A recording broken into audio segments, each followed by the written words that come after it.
Bienvenidos a un nuevo programa de Ahora Educación. Hoy nos reunimos de nuevo con un asesor del CEP Marbella Coín para hablar de los juegos del aula. Se trata de impulsar todas las iniciativas relacionadas con la competencia de comunicación lingüística. Ya se han celebrado los primeros juegos del aula, un encuentro informal entre docentes y alumnos para trabajar las destrezas asociadas a la oralidad. Si os parece, vamos a ver cómo se hizo la convocatoria. Adelante, compañeros.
Pues bien, como os decía, tenemos aquí a parte del equipo motor de esta actividad. Hoy nos vuelve a acompañar don Alberto Corpas Martos. Alberto, bienvenido y muchas gracias por participar en este programa. Muchas gracias por darnos la palabra, nunca mejor dicho. Y después, para la segunda parte, os tenemos preparado un vídeo del CEIP Andalucía de Fuengirola y algunos ejemplos que hemos sacado de nuestros propios centros, la mayoría del centro de Platero. Alberto, ¿qué son los juegos del aula? ¿Qué tipo de experiencias tendrían cabida en estos juegos? Bueno, los Juegos del Aula es una iniciativa que, como ya comentabas, ¿no?, proviene del equipo motor Iniciativa y Comunicación, que tenemos aquí dentro del ámbito Marbella y Coín, que la verdad es que es un equipo que goza de buena salud, que además quiero desde aquí ensalzar su labor, ¿no?, de todos mis compañeros, además un equipo que continúa creciendo, que continúa vivo. Y los Juegos del Aula, pues básicamente responden a su nombre, es decir, son juegos, porque el factor lúdico también es importante. Ajá. Y están relacionados con el habla. ¿Por qué nacen estos Juegos del Aula? Pues mira, el año pasado, como tú ya sabes, se convocó el primer torneo andaluz de debate académico, pero tuvo para nuestro parecer un pequeño desliz, y es que dejó fuera la primaria. Solamente estaba convocado para secundaria y bachillerato. Desde el equipo motor, que ya llevábamos trabajando varios años en torneos de debate donde sí los incluíamos, ¿no?, pues vimos que se nos habían quedado fuera nuestros pequeños y que necesitaban un poquito de atención. ¿Qué es lo que pasa? Pues que nosotros decidimos pues que ese déficit era una oportunidad. Y nos planteamos qué podíamos hacer para, dentro de un formato un poquito más amable, más llevadero, pues poder atender esas necesidades de comunicación lingüística que tienen nuestros alumnos. Como ya sabemos, además, no todo tiene que pasar dentro del aula, sino que la educación informal también tiene su cabida. Entonces pensamos en hacer una jornada, un encuentro, que denominamos Juegos del Aula, que se celebraron el 25 de mayo en el Colegio Andalucía de Fuengirola, donde tuvieran cabida tanto el profesorado como el alumnado y también las familias. Lo celebramos un sábado e hicimos una jornada de puertas abiertas, donde dentro de un ambiente pues más relajado, más festivo, donde también pudieran ver los padres, ¿no?, a sus niños en el terreno donde no los conocen realmente, que es dentro claro, del colegio, y lo quisimos acompañar además pues bueno, de un ambiente pues de convivencia, de juego y de pues un poco un entorno familiar, ¿no?, donde la comunidad educativa al fin y al cabo son, claro, esas tres patas, ¿no?, profesorado, alumnado y familia, pues sí, es necesario convivir y tenemos pocas oportunidades realmente. Perfectamente, Alberto, pero ¿qué tipo de experiencias son las que tienen cabida en lo que llamamos Juegos del Aula? Pues mira, en los Juegos del Aula decidimos hacer un enfoque por ambientes o por rincones temáticos, que es algo que, como sabemos, hay ciertas pedagogías que lo defienden, ¿no?, que es un acercamiento libre por parte del alumnado según sus intereses a diferentes aprendizajes. ¿Qué es lo que hicimos? Pues nos reunimos el equipo motor, hicimos una clasificación de lo que consideramos que son las tipologías orales más habituales entre nuestros niños y niñas, y también que pudiéramos darle pues un poco de ese enfoque lúdico que comentaba, ¿no? De que ellos pudieran acercarse libremente y pudieran, pues teníamos rincones desde el cuentacuentos al trabalenguas, también tuvo cabida la poesía, tuvo cabida el karaoke, ¿no? Que al fin y al cabo la canción pues conecta, ¿no? La lírica perfectamente.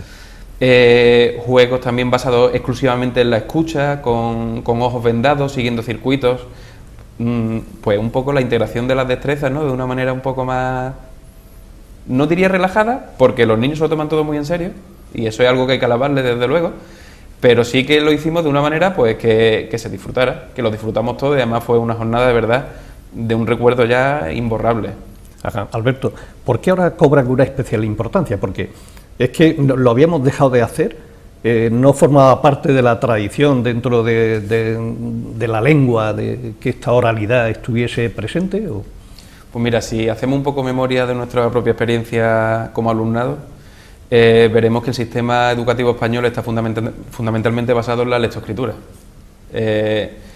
Yo personalmente, en este caso también como padre lo he vivido, ¿no? Como mis hijos han pasado de una educación infantil basada en el compartir experiencia a través de la oralidad, en las asambleas, pues, y que llegan a la primaria y se convierte en, cada vez menos por suerte, por cierto, esto también quiero destacarlo, pero se convierte pues en aprender a leer, aprender a escribir, sigan mirando hacia adelante, procesos unidireccionales, donde el intercambio está un poquito más soslayado, ¿no?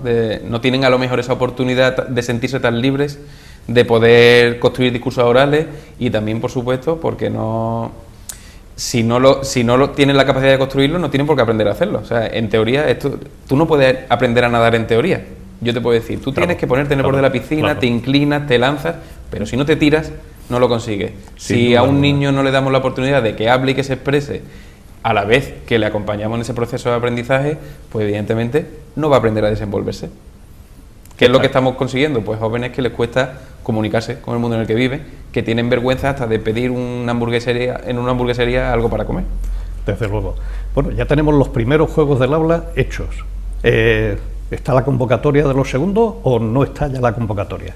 Bueno, pues verás, sí y no. ¿Por qué? Porque nosotros siempre tenemos un pequeño hábito circense que es el más difícil todavía, ¿no? Muy bien, perfecto. Nos encanta darle siempre un giro porque consideramos que, bueno, nosotros seguimos un método bastante científico, a pesar de todo lo que pueda parecer que lo hacemos de una manera dinámica, donde nosotros primero hacemos vemos la realidad, ¿no? Tratamos de analizar la realidad en la que vivimos, proponemos una serie de actividades, las llevamos a cabo y las evaluamos, y a partir de ahí tratamos de encajar las posibles oportunidades de mejora. ¿Qué es lo que pasa? Que nosotros el año pasado los Juegos del Habla, de verdad, como experiencia piloto, fue insuperable. Desbordó todas nuestras expectativas la participación, además creo que todo salió muy bien, había un espíritu de convivencia y de coordinación que fue fantástico. ¿Qué es lo que pasa? Que nosotros no queremos que esto se convierta como si fuera un dibujo en el agua, donde tú dibujas, ¿no? Y pasas la mano, y cuando tú quitas la mano el agua vuelve a su sitio y se quedó todo igual. Sino nosotros queremos que esto de verdad tenga un impacto en el aprendizaje en nuestro alumnado, porque creo que es innegable que vivimos en un mundo eminentemente oral, y cada vez más, porque el audiovisual ha tenido un impacto, ¿no? hacia lo oral. Entonces, ¿qué vuelta de tuerca le queremos dar a esto? Queremos que esto se integre de verdad curricularmente en los colegios. ¿Cuál es nuestra propuesta entonces? Nuestra propuesta es darle las herramientas y las metodologías a los maestros para que puedan desarrollarlo cada uno en su propio colegio, ¿vale? Eso no implica que cuando llegue el momento convoquemos una segunda jornada de convivencia, pero donde ya haya habido un trabajo previo, para que no sea todo descubrimiento, sino que también haya un ciclo de repetición para que haya aprendizaje. Claro, pero si hay unos segundos Juegos del Aula, eso también anima a la participación de los centros, ¿no? Y anima a que esas actividades cobren mayor vida. ¿De qué manera se puede participar, Alberto? Porque si llegamos a convocar los segundos Juegos del Aula, ¿qué tenemos que hacer para que nuestros centros se animen y participen en esos segundos Juegos del Aula? Pues es tan sencillo como querer venir. Nosotros ya articularemos una inscripción, que normalmente es a través de un formulario muy sencillo, donde básicamente simplemente pedimos el compromiso de que venga algún docente acompañando a esos niños, Y así de sencillo. Simplemente es querer venir, querer participar y sumar. Y participar en lo que te apetezca. Si en algún momento prefieres estar simplemente observando las actividades, pues estar en ello. Y no va a haber ningún impedimento ni va a haber ningún requisito previo, sino todo lo contrario. Queremos abrirlo a la comunidad educativa.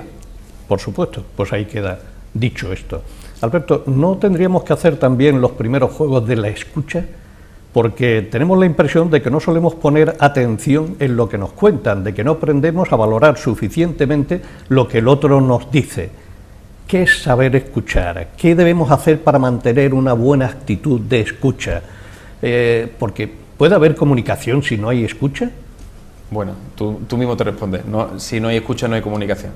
La comunicación tiene que ser bidireccional y eso es irrenunciable. Nosotros planteando unos juegos de la escucha, los juegos del habla, a lo mejor la palabra puede llevar un poco de equívoco, pero evidentemente no radica solamente en emitir, también radica su importancia en saber recibir. Exactamente. Inevitablemente, en estos juegos siempre hay una dinámica donde en algún momento todos alcanzan un papel protagonista, que son los que están proponiendo, ¿no? Pero el público, nosotros fomentamos también esa escucha respetuosa, ese agradecimiento por participar, esa retroalimentación, es algo en lo que nosotros hacemos bastante hincapié, en que se retroalimente al que habla, es decir, que se le diga que ha hecho bien, que se le den oportunidades de mejora, pero para que sea consciente, por supuesto, de que ha sido escuchado. La escucha activa es que es irrenunciable, es verdad, y no te quito nada de razón en que en el mundo actual la escucha... Pues vivimos en un mundo, como ya hablábamos también el otro día, de discursos paralelos. Y donde nos cuesta recibir. Y donde qué menos que tomarte el tiempo de escuchar a una persona, pero escuchar. O sea, es decir, intentar entender qué está diciendo, intentar entender por qué lo está diciendo, te afecte o no. Pero tú tienes que aceptar que la persona que está diciendo cualquier cosa tiene alguna motivación. Y, por supuesto, tienes que darle su espacio para que se exprese. Por supuesto. Hace poco escuchaba decir a José Antonio Marina que las nuevas tecnologías están produciendo una rapidez que va en contra del sentido crítico. Dice que ahora solo hay intercambio de eslogan, de consignas o de insultos y que se pierde la capacidad de argumentación. ¿Crees que vamos en esta dirección? ¿Crees que eso es así? Vivimos en un mundo comunicativamente complejo.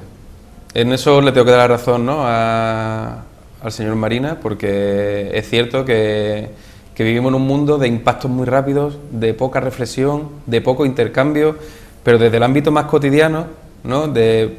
Piensa sin ir más lejos, ¿no? Hace 20 años, ¿cuál era la cotidianidad de una casa donde toda la familia veía junto a la misma televisión porque es la que había en casa, donde los mensajes eran únicos y más amables en general? Y hoy en día yo creo que estamos en una curva ahora mismo donde la democratización del acceso a los medios de difusión pues provoca que todo el mundo tenga voz. ¿Es eso malo? No necesariamente, no es malo. Cada uno tiene su derecho, ¿no?, a su expresión.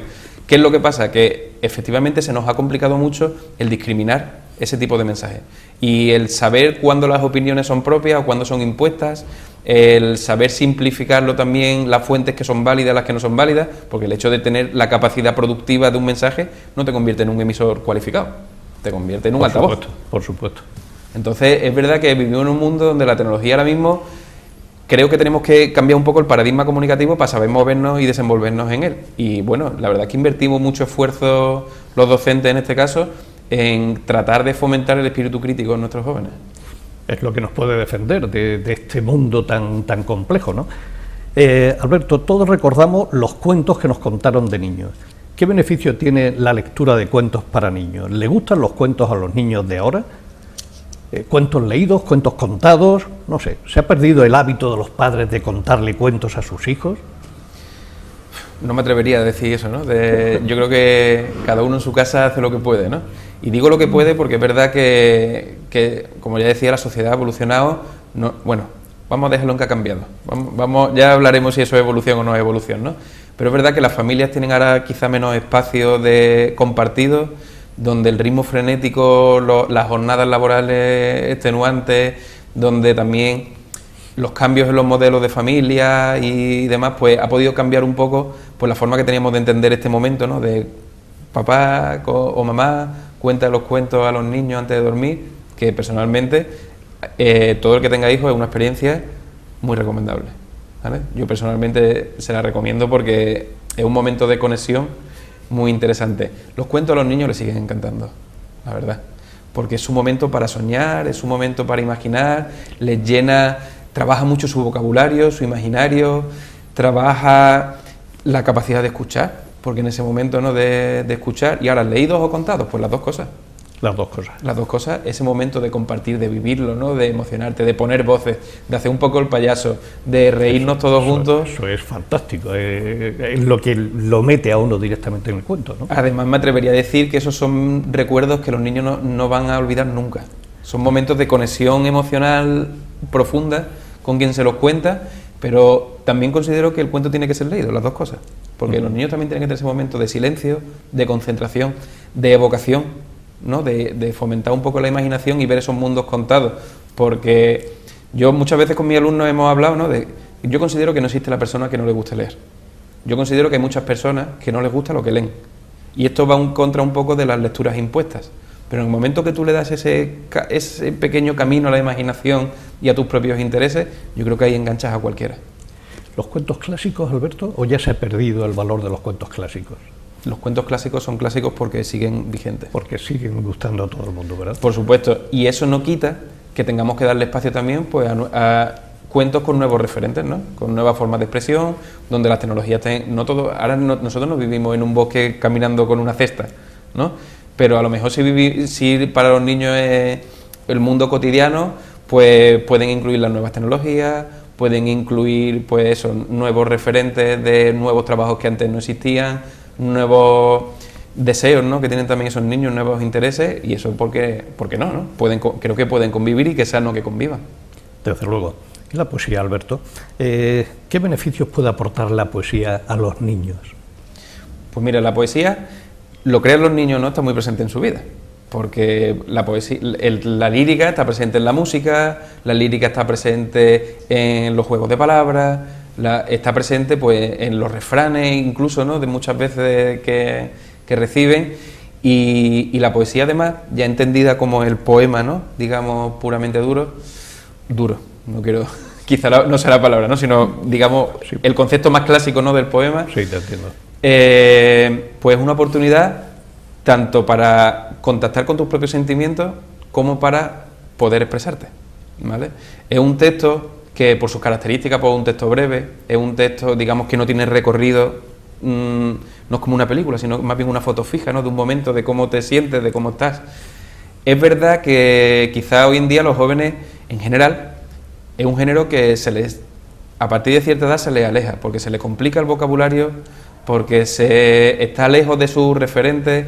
Quizá trabajamos la poesía en algunos momentos, primero desde el punto de vista de la disección poética, que yo creo que cada vez tiene menos sentido, ¿no? Está bien que tú sepas contar a lo mejor las sílabas que tiene un verso, sí, porque simplemente es generador de ritmo, que al fin y al cabo es el principal motor de la lírica, ¿no? Pero hacer como si fuera una autopsia de un poema, a ver qué ha querido decir. Yo muchas veces lo comento con mi alumno, digo, yo estoy seguro que nosotros le decimos a Becker que hemos visto que está hablando de esto, y el propio Becker nos diría, anda ya, era mucho más sencillo lo que yo quería decir. Seguro. Entonces, yo creo que tenemos que también dejar que sean permeables a textos más recientes. No todo, la poesía clásica, por supuesto, hay que conocerla, hay que respetarla y ponerla en valor, pero hay que, como ya digo, conectarla también con el mundo actual, y sobre todo darle a los chicos y a las chicas la posibilidad de crearla, las herramientas para fabricarlas, no solamente para recibirlas, sino volvemos a lo mismo de antes, unidireccionalidad, y eso no es lo que queremos. Perfectamente. De todas formas, yo la experiencia que he tenido directa es que a los chavales les encantan los poemas, incluso poemas de los poemas clásicos. Yo no estoy hablando ya de poesía hecha expresamente para niños, sino que cuando le vas repitiendo, se lo vas poniendo, y sobre todo, si reciben el modelo bien declamado por alguien, pues eso al final terminas por aprendértelo sin hacer ningún tipo de esfuerzo. Y mi sorpresa fue encontrarme que fue así, que les encantaba recitar esos poemas, y se lo saben. Sí, hay alumnos que me encuentro ya mayores que todavía se acuerdan del momento en que en cuarto, en quinto, no recuerdo bien en qué curso fue, aprendieron esos poemas. Sí, porque es que además, mira, el poema tiene una magia que te atrapa emocionalmente. Si tú consigues crear un clima en el aula de confianza, porque es verdad que muchas veces caemos en la lectura mecánica del poema de naneno, naneno, naneno, naneno, naneno, naneno, ¿no? Y caemos como en una sintonía repetitiva, monótona, que nos saca. Sin embargo, cuando la recitación se trabaja de verdad y consigues que los sentimientos traspasen, que se digan de verdad lo que está puesto en el poema desde el corazón, siempre hay un momento, todos recordamos, ¿no?, en una clase y de repente haya un silencio y decir, ¡buah!, ¿no? Increíble. De Eso quedarte impactado. Increíble. Totalmente, increíble, de verdad, de verdad. En otro orden de cosas, ¿qué hace falta para aprender a contar historias? ¿Es fácil aprender a escribir una buena historia? ¿Qué pasos habría que seguir? ¿Qué beneficios aporta las historias, la narración a los niños?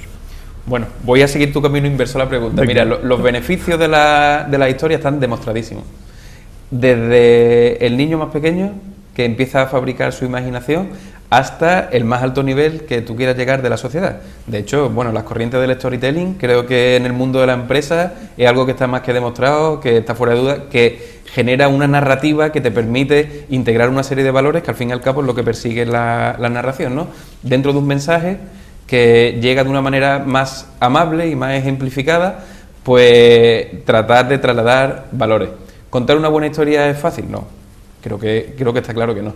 De hecho, es otra cosa que también nos impacta cuando la recibimos, ¿no? Cuando alguien nos cuenta una buena historia y nos la cuenta bien, es que crea una atmósfera, crea un clima donde tiene a todo el mundo pendiente, donde estás, ¿no?, que te agarras a la silla cuando te... Eso es impresionante. Llegar a ese momento es impresionante, de verdad. Entonces, ¿qué hace falta para crear una buena historia? Pues crear muchas y también reflexionar sobre cómo están creadas las historias. Nosotros, como ya sabes, también en el equipo motor fomentamos la creatividad literaria, formamos a profesores en técnicas de creación literaria a través de nuestra compañera Patricia García Rojo, que es una escritora más que contrastada de literatura infantil y juvenil, y además es docente, ¿no?, en Mijas. Y aparte, por supuesto, pues también fomentamos la creatividad en nuestros niños a través de proyectos, a través de, bueno, los certámenes que también conocen, ¿no? Y tratamos de que tengan ese momento de expresión, porque, ojo, una cosa es la inspiración, pero como decía el sabio, ¿no?, que la inspiración que te coja trabajando. No es lo mismo la inspiración que te coja, no te va a caer un rayo de inspiración en la calle, sino que si tú tienes tus herramientas y sabes más o menos cómo manejarlas, cuando estás construyendo, es probable que llegues a algún sitio. Alberto, ¿los trabalenguas qué son y para qué sirven? Bueno, pues los trabalenguas, yo creo que estaremos de acuerdo que es algo súper divertido, ¿no? Súper divertido, sí. ¿Pero qué efecto provocan los trabalenguas en los niños? Pues mira, nosotros fundamentalmente los trabajamos con dos objetivos muy sencillos. El primero es un ejercicio memorístico, porque nosotros desde los juegos del habla nos gusta que se lo aprendan. Entonces puedes generar, por ejemplo, una dinámica muy divertida, muy sencilla, donde tú le enseñas el trabalengua a una persona durante un momento, trata de memorizarlo y después se da la vuelta y trata de repetirse los demás. Claro, pues imagínate los que lo están leyendo, las risas de dónde pueden llegar y lo bien que se lo pueden pasar.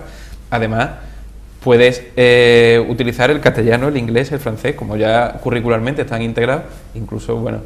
Y además creo que tiene un efecto obvio sobre la vocalización, ¿no? Desde el punto de vista de la logopedia, ¿no? Claro, y de claro. Pues es una forma de trabajar la dicción, la vocalización, la correcta, ¿no?, articulación de los sonidos en los niños. Y pues entonces, claro, trabajar esto de una manera abstracta en un niño, pues imagínate, ¿no?